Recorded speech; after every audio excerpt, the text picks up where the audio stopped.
Hello everybody, my name is Heather and I'm here with my mid-year freakout tag. I'm not sure exactly where this tag originated from, but I got the questions from Carrie Can Read. So I'll have the questions down in the description below if you want to answer the questions either in your own video or in the comments.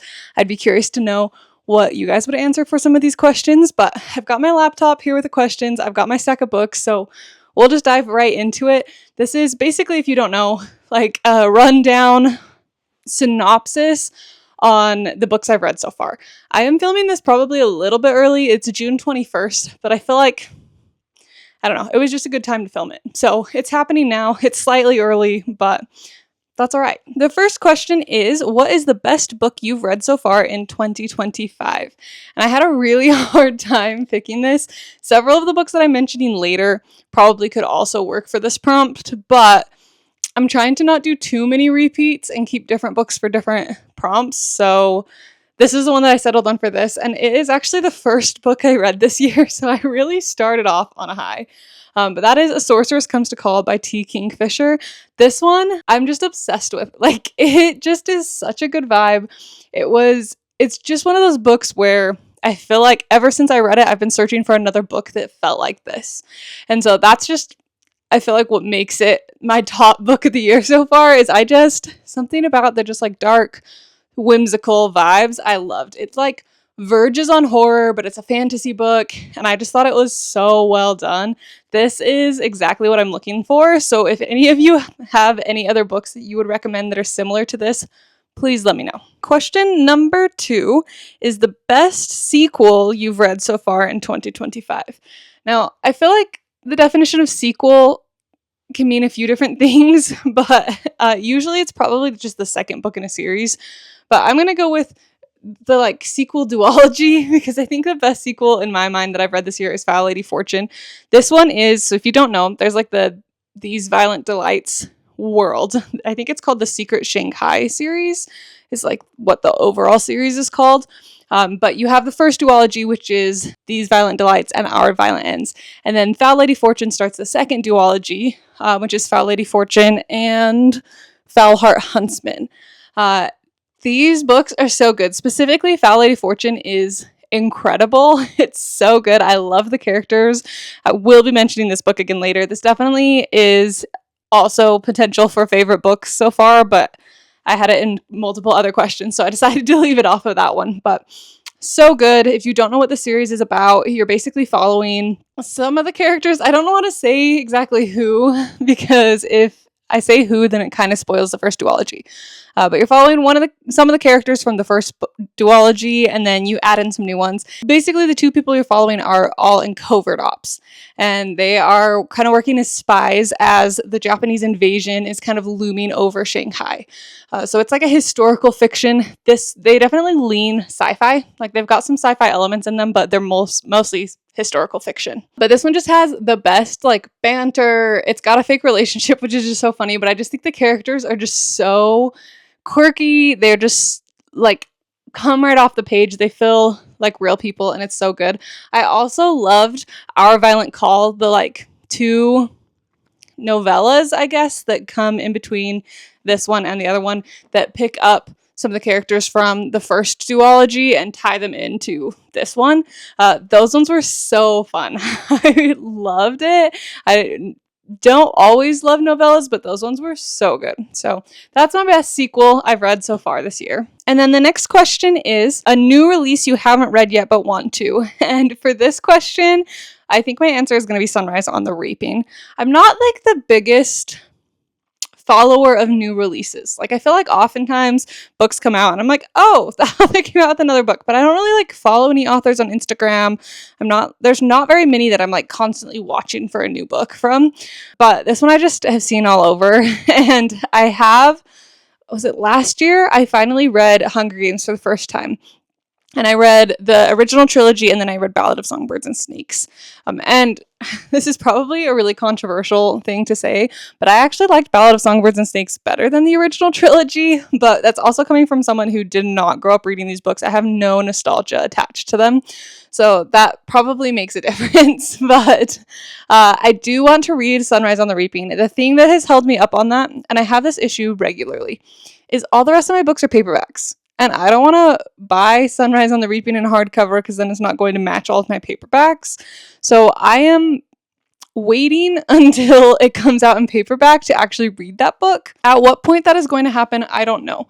But this is my formal petition to authors.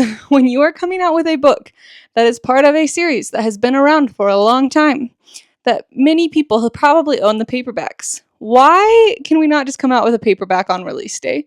Like, why do we need to do hardback for everything? Because then if you weren't like immediately jumping on the train to then have the hardbacks of everything, especially when it's a series like that has been around for long enough that they don't really do the hardbacks anymore.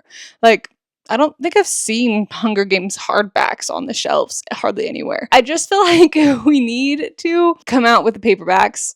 It's one thing if it's like a brand new book and you're starting a new series, like whatever.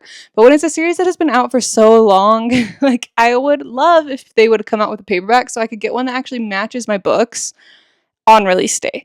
I feel like there's like this whole mentality within the publishing industry that because you can sell hardcovers for more, they're only going to come out with it in the hardcover first.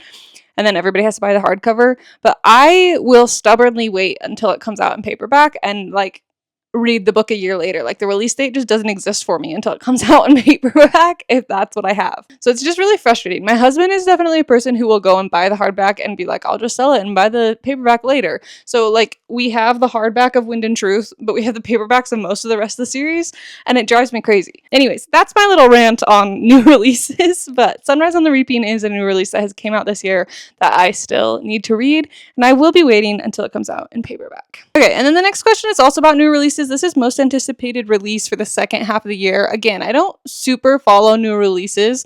Honestly, the only reason I even know that this one is a thing is because Carrie Can Read got an arc and read it in a video. And then I was like, oh, I guess I should like put that one on my radar. But this is Hemlock and Silver by T. Kingfisher. As you can probably tell by the first question, I do really love T. Kingfisher and her writing, and I specifically love her fairy tale retellings. The Sorceress Comes to Call is a retelling of Goose Girl. I loved Thornhedge. That one's a retelling of Sleeping Beauty. Hemlock and Silver is going to be a retelling of Snow White. So I'm very interested to see what it is. I've got it already on like the Notify Me on Libby. We'll see depending on what the cover looks like, and if I find it, maybe I'll buy it. Not sure yet. But that one is one that I'm looking out for. Let me see what date it's supposed to come out. That one is supposed to come out August 18th. So end of the summer, I will definitely be reading that book probably as soon as it comes out. I do have a lot of T. Kingfisher books in hardbacks, so that one I don't have to wait for. But that is one that's coming up. There's also, I forgot to add this to my list. Let me look it up really quick. There's also one that I kind of forgot about again. I'm not the best at watching these new releases, but Dan Brown is coming out with another book in the Robert Langdon series, which if you've been following me for a while, I read the whole series of what was originally kind of supposed to be the end of it. He hadn't come out with a book in forever. Like, when was the last book from? 2017 was the last time we got a book in this series. So I feel like everybody just kind of assumed it was done. If you don't know what it is, it's like the Da Vinci Code is the most famous one from it, but you're following this professor of religious symbology, and he basically gets roped into solving all of these crimes is essentially the series. But we are getting a new Robert Langdon book this year, which is crazy.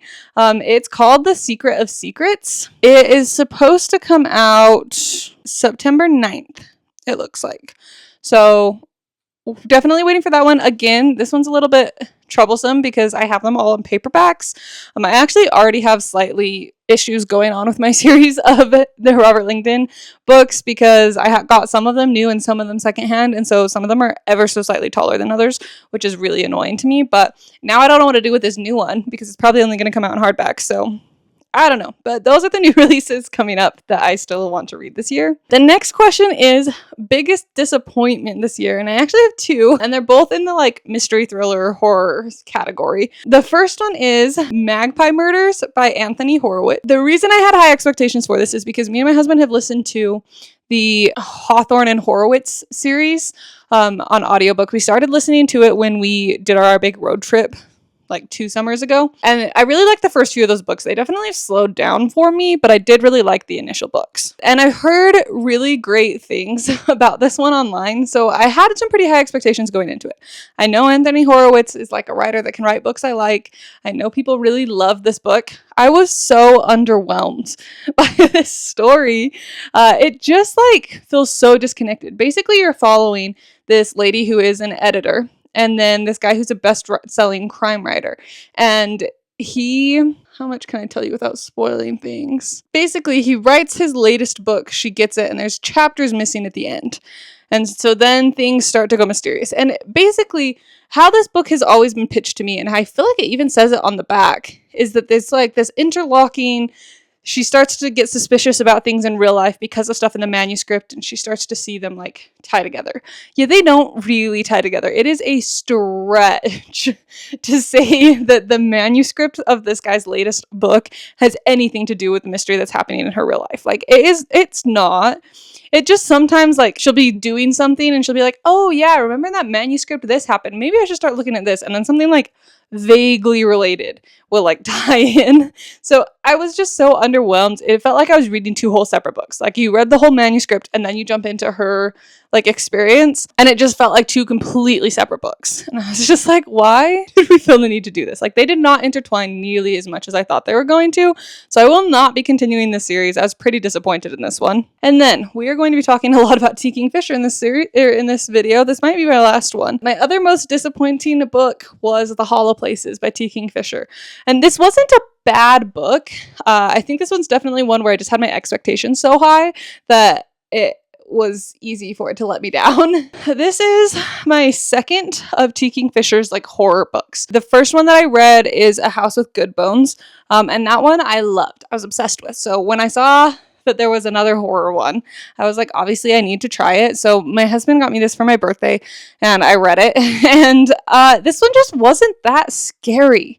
Like I think that was my biggest letdown with it, is that it didn't feel very horror-y. Like it almost felt kind of like Narnia until like 75% of the way through the book. Then some spooky things started happening, and it also just felt so predictable. Like everything was so heavily foreshadowed that I knew exactly where things were going. Like I didn't guess everything, but there were a lot of what I think were supposed to be like fun reveals and twists at the end that I was like, yeah, okay, I kind of saw that coming. I have since read, this one was based off of a short story called The Willows by Algernon Blackwood, I think. And I have since read that short story, and honestly, reading that made this more fun. If you're going to read this book, I would highly recommend reading that first, because this feels like a sequel to that short story, and in that way it's fun. Like it was fun seeing the connections between the short story and this book, but this wasn't very fun on its own. So I don't know, if you go into it just thinking of it as like a fantasy book, I think you might enjoy it more. I just don't know that it really held up on like the horror side of things. Like it just wasn't very spooky or scary. And I didn't really feel that suspense building or anything like that happening in this book. So I don't know. I think she did such a good job with A House with Good Bones of just building this dread. Like nothing was even really happening, and you just like felt this dread about what was going to happen. I didn't feel that in this one. Not my favorite. I will continue to read every T. Kingfisher probably, so definitely not like a bad book at all. Definitely you could still read it, but it was just disappointing with how high my expectations were from her other books. Okay, then the next question is the biggest surprise this year. I have 2 books for this, and both of these are ones that I didn't necessarily think were going to be bad, but I just didn't expect to love them as much as I did end up loving them. The first one is Where the Dark Stands Still by A.B. Poranek. This one was so good. I love this book. And again, it wasn't necessarily that I expected it to be bad, but I just did not expect to love it as much as I did. Like I kind of expected it to just be like any other romantasy book that like has come out. Like it just didn't sound that different. Like it was just a YA fantasy and with some romance, and like that's all I'd really heard about it. But this was actually such a fun world. There were such fun characters in it. This does not end in your typical fantasy YA romantasy ending. Like, I don't know, romantasy is not the right label, but I feel like a lot of people have kind of pitched it like that. So it's definitely more of a fantasy. I loved the world. It's very much so based in like Polish mythology, which I thought was so fun. We need more books, or I need to read more books based in other types of mythology. Like they're so fun. I love ones that play on different mythology than just like your standard Hans Christian Andersen European storylines. I definitely am not sure how I feel about the ending. I gave it 4.5 stars at the time because I just was like, oh, that ending. I just need like an extended epilogue novella, and then I'd feel fine. Like it almost got to the point where I felt okay about it, and then it just kind of stopped. So I needed just like either like 100 more pages, or I need like an epilogue novella. I don't know that I necessarily need a whole nother book. I would definitely read another book if they wanted to add one. This is one that I might go buy and add to my shelves because it is a beautiful cover. I did end up just reading it through Libby. The other one was one that probably shouldn't have surprised me. So many people love it online. It has been raved about. It's one of the most talked about books, I feel like, on the internet lately in the last like 2 years. I don't even know when this came out, but it was another one of those that was just like the romantasy people were loving it, and it made me a little hesitant. And it was just described as cozy fantasy, and I was just like, I don't know about cozy fantasy. I love a good plot. I love high stakes. Like, I just wasn't sure cozy fantasy was for me, but I actually loved this book. And this is Emily Wilde's Encyclopedia of Fairies. Again, really, this should not have been as surprising as it was for me, but it was. I did not expect to enjoy it this much. I thought it was going to be like fine, but I really just felt like it was going to be one of those things where it was just incredibly overhyped. This one is not overhyped. I feel like describing it so much as cozy fantasy kind of put off someone like me who wasn't sure about the whole cozy fantasy genre, but this definitely has a plot that's hard to explain, but there is a plot. Like, there's stuff happening. There are high stakes. The initial setup of this book is basically the setup of a horror story. She goes to this deserted island that is so far away from everyone. The townspeople like won't talk to her. She's there to study fairies. People are getting like kidnapped and literally hollowed out to the point where they like have no soul anymore by the fairies. Like, it is totally the setup of a horror book. It's not a horror book, but there's like some intense stuff that happens in this book. So I actually thoroughly enjoyed this one, and I was a little bit surprised at how much I did. The next question is, who is your new favorite author? And this one, I really feel like I've read a lot of authors this year that I've already read before. Like, I don't feel like I've tried that many new authors, but one author that I have been loving is Astrid Schultz. I think that's how you say her name. I've read 2 books by her this year. I read Four Dead Queens and then League of Liars are the 2 that I've done so far. I listened to both of them as audiobooks. So partially, I think she's just a really good author for audiobooks, but these are just like exactly what I want from YA books. Like, she does this really fun mix of mystery thriller with fantasy, and she does a really good job at both. I think lots of times when authors try to mix 2 genres like that, you find that they mostly focus on one genre and then like sort of do the other one. But she does a very good job of having both strong. The Four Dead Queens is, I guess it's not really fantasy, is it? That one's more sci-fi, like a sci-fi mystery. It's so good. I definitely, for the first little bit, like first half of the book, I was like, okay, this is kind of predictable. I can see where this is going. I wasn't super sold. It took me a while. And then all of a sudden the plot twist started happening, and it was not what I had predicted was going to happen. So definitely was very fun. I really like the characters. They're just super good, easy listens. League of Liars, I just finished really recently. Like, that's probably the last book that I finished before this video, and it was so enjoyable. This one is like a legal thriller, but as a YA fantasy. So there you're following this kid who is interning with a defense attorney in this magical world where basically it's illegal to use the magic. And so he is a defense attorney that defends people who have used the magic and are being charged because they have done crimes with the magic. And then things just go wild. And again, this is one where I wasn't really expecting like these crazy plot twists. No, it gets crazy. There are some good plot twists in this book. I still have a theory. I need to read the second one. This one is a duology. I need to get a hold of the second one. It doesn't seem to have been recorded as an audiobook, so I think I need to get the physical of it. But I still have a theory about where I think the second book might be going, and we'll see if I'm right. But really loving Astrid Schultz. There's not that many books out by this author, but I will be reading all of them. And this one might be an author that I keep like my eye on for new releases. Okay, newest fictional crush. I struggled with this one. I feel like a lot of times I just have issues with the men in the books that I read, especially the ones that I've read this year. Like, there's really just not that many. Or some of them I'm just like, me, like, that's just like a random teenage boy, right? Like, I don't know. I read a lot of YA and a lot of middle grade books, and so I feel like that makes it a little bit weird now that I'm adult. Like, I'm not really crushing on the people in my YA and middle grade books. I think the only one that I could think of for this one is Orion from Fat Lady Fortune. Like I said, this book is going to come up again. He's hilarious, and I don't know that I personally would ever necessarily have ended up with someone like that, but I love him for the character he's with in this book. Like, they're such a good couple. So, I don't know. He's probably one of my favorite male characters from the books I've read this year. And then the next question is just your newest favorite character. For this one, I'm going to go back to Where the Dark Stands Still, Yaga. Yaga is hilarious. I love her so much. I have decided that I have a niche love for books with like shape-shifting magical creatures that don't really understand humans but try to. And so Yaga is one of those. She is a house spirit, and she's so funny. She just says it how it is, and it's great. The other one that I love along these lines is Aragne from the Little Thieves series, which is one that I shockingly haven't included on any of these questions, but the Little Thieves is another one that I absolutely loved. So add that to my favorite books of the year. Little Thieves was so good. I've read the whole trilogy this year. Not as in love with the book 2 and 3, but book 1 is so good. Ragne from Little Thieves is the other one that I just love in this category. She's a shapeshifter. She's trying really hard to understand humans, but she just doesn't quite get how their brains work or how their emotions work. And these types of characters are just so funny. I love that niche character. So if you have any other recommendations of books that have characters like that, I get a kick out of them. This next one is one that is always hard for me. Books that made you cry. I am adjusting this to most emotional books. I don't really cry. I don't know that I've ever had a book make me cry. So I don't know what that says about me or the books that I choose to read. But I've had books that have made me really frustrated. Ending of Foul Lady Fortune, really frustrating. Gonna be honest. Ending of Where the Dark Stands Still, right before the epilogue, really frustrating.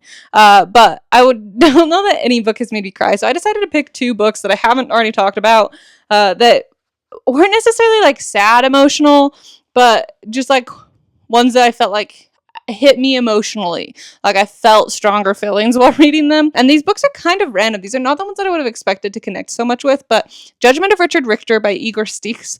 I read this one pretty recently for a video that will be coming out after this, so you will see my full thoughts then. But you're following this man named Richard, who he moves back in after a divorce, basically, with his aunt, who he grew up with, and he's remodeling, and he finds this journal from his mom from World War II. And she died, like, basically from complications of childbirth. He finds this letter, and it, like, rocks his world. It's, like, this secret that he never knows. Anyways, as part of his trying to, like, figure out his life after reeling from this secret he found out, he goes to Sarajevo, which I'm not entirely sure how to say that, so maybe that's wrong. But they are currently besieged, and so he goes as a war reporter. He's like a famous writer, but he goes as a war reporter to go and cover the siege on the city. You're following him as he makes friends and he meets all of these people. And I just think, like, it definitely, full trigger warning, there are a lot of talks of suicide in this book. So just be aware of that, which I think is part of what made it so, like, heavy to read. But overall, just a really deep book that kind of makes you think. There were a lot of, I actually tabbed this book up a bit. I don't know if you can even see those, but there were some really hard-hitting lines just about, like, wartime in general. And the part that I loved the most is there's a part where one of the stories he's covering is this theater that is choosing to still put on plays during the midst of the war. Like, people are being bombed, buildings are going down all the time, and they're choosing to still put on plays. And their theater is, like, packed every night. And so there's this whole discussion about, like, continuing the arts during wartime. And let me see if I can find the quote that I marked for that one that I loved so much. Here it is. So he's talking about like the desire to continue putting on these shows during wartime. And he says, this was what they needed: to attend an excellent play the way they used to in peacetime. To come nicely dressed to a theater helped them feel a part of something larger than the life that they were being forced to live. It gives you the chance to feel human again in the midst of a war. And just things like that I think were so good. So I think this one definitely was one of the more like hit me emotionally type of books. Didn't cry, but it pulled the heartstrings a little bit for certain parts. It gets a little, like the second half of the book, not so much. The first part of the book, yes. And then the other one that I thought was The Witch Doctor's Daughter. And this one's a little more hopeful than Richard Richter was. That one's definitely pretty sad. Again, heavy themes of suicide. This one's a little bit more hopeful. It's about this girl, woman who's in her like 20s, and she's just trying to figure her life out. Basically, she's just going through this process of discovery, of figuring out what she wants to do with her life and who she wants to be. And I think it's definitely more on the hopeful side. It's more inspiring. But I think if you're in that stage of life where you're trying to figure out what you want to do and who you want to be, this book is really, really good. It's by Katrina Modowd. Super interesting book, especially if you're in that time of life. Okay, and then we're following that up with books that made you happy. I also don't read a lot of happy books. I mostly read like high stakes, stressful books. Would probably be the main category that I read. I did come up with a couple that made me happy. The first one is Tress of the Emerald Sea by Brandon Sanderson. This one's another one that's probably classified as cozy fantasy, but wit is just so funny.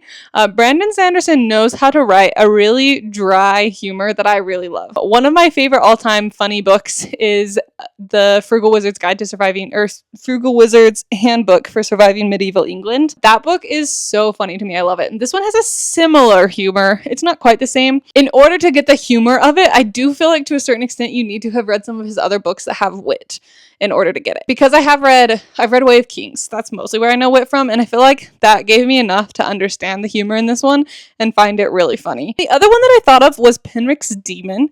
This one is a short story. I believe from like the research that I've done that this one is a short story in a larger world. Like there's a whole big fantasy series that this one is part of. I don't know anything about that series. Let me know if you would recommend that I read it. But Penrick's Demon is just like a series of little short stories that I think is a spin-off from that main series. I've only read the first one, but this one goes back to like the shape-shifting magical creatures that are just kind of sarcastic. This one has another one. Penrick basically accidentally gets himself possessed by a demon, except he's still like in control of his faculties. It's very Venom-esque would probably be the best way to put it, where he just has this demon living inside of him and they like interact, but it's just kind of funny. There's definitely some parts that I didn't love. There's some parts where the humor was a little bit like crude, but overall I thought it was a very funny book of just this character who's just gotten way over his head, and he just like goes with the flow, and he's just like, okay, cool, I'm just besties with a demon now. So it was enjoyable. It was a good time. I need to continue the series and see what I think. Last two questions. This next one is most beautiful book you've bought this year or received. Emily Wilde's obviously has to be on the list. Like that cover's just so good. That's part of the reason I even decided to give it a chance, was because the covers are just so good. And so I don't know that this specific version is like my favorite version of it. I feel like I've seen other ones that are cooler, but they're all just good. So this one definitely is on the list of most beautiful books. And then the other one, this one's kind of a totally different vibe, but I also am obsessed with the cover of this one. This is Last Murder at the End of the World by Stuart Turton. I don't know how to describe it. I just love it. It almost feels like paper stacked cutouts kind of thing. It's just so cool. And this edition specifically with the lighthouse sprayed on the edge is so good. I just love this vibe. And he's like made his whole website into this background, and it's just so good. So I really like this one. This one's definitely a different style, but I love that one. But those are probably the two that I've obtained this year that are the most beautiful. And then the final question is, what books do you need to read by the end of the year? So I thought I'd use this as an opportunity to just check in on how I'm doing on my TBR for the year. So if you don't know, I made a like yearly 25 books to read in 2025. I'll link that video somewhere. I'm doing pretty good on it. Out of the 25, I've read 1, 2, 3, 4, 5, 6, 7, 8, 9, 10, 11. So out of the 25, I've read 11. So I'm doing decent for being like halfway through the year. Some of these I am intentionally saving for later in the year because I think that they just would be better for like fall and winter reading. But the books that I've read off of my 2025 TBR are Foul Lady Fortune, Black Powder War, City of Ashes, Tress of the Emerald Sea, Night Circus, The Witch Doctor's Daughter, Five Survive, 2-3 Mini Vietnams, Alice in Wonderland, The Hobbit, and The Search for Wondla. The books that I still need to read to actually answer the question are Ender's Shadow, Six of Crows, Words of Radiance, The Mystery of the Blue Train, The City of Brass, Hyperion, The Hazelwood, A Study in Drowning, Thistlefoot, Deception Point, The Last Murder at the End of the World, The Light We Carry, The Screwtape Letters, and The Robe. So that's what's left on my like main TBR. I am so close to my goal that I set of reading 50 books, so I'm doing great on that. Like, how many books have I read this year? I've read 48. So if I can really bust a move before the end of June, I should be at my reading goal, which is nice. I am slowly working through. I wanted to do 6 new videos for my Around the World in Books. I am not on track with that one as much as I would like to be. So I definitely need to focus in on that a little bit. My 4 nonfiction, I've only read 1 so far. So I definitely need to work a little bit more nonfiction into the thing. And then finish more series. I feel like I've been doing okay. I haven't really been tracking this super well. I've definitely started more series and finished more series. It's probably 6s. But as far as other books, I'm trying to think if there's any other ones that I've added that I really, really want to get to this year. I think that's still pretty good. I feel like that's pretty solid. There's definitely way more books that I want to read. I have a few still that are on my like Libby holds that I'm slowly waiting on. I want to finish the rest of the Renegade series. So that one's definitely on the list of books that I want to read this year. Also, really want to finish or like at least make some progress in the Natural series by Jennifer Lynn Barnes. Those are 2 series that I started a while ago and I just need to finish before I totally forget about them. This video has been quite long, so there's kind of my overview of what I've read this year. Some of the favorites, some of the least favorites. This does not include the books that I've DNF'd. Those were probably the bigger disappointments, but honestly, I don't track those anywhere.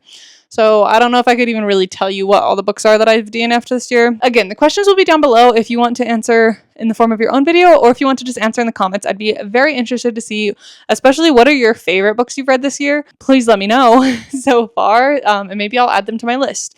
But I'm going to go ahead and end the video here. Thank you so much for watching. I hope you enjoyed, and I will see you in the next one very soon. Bye.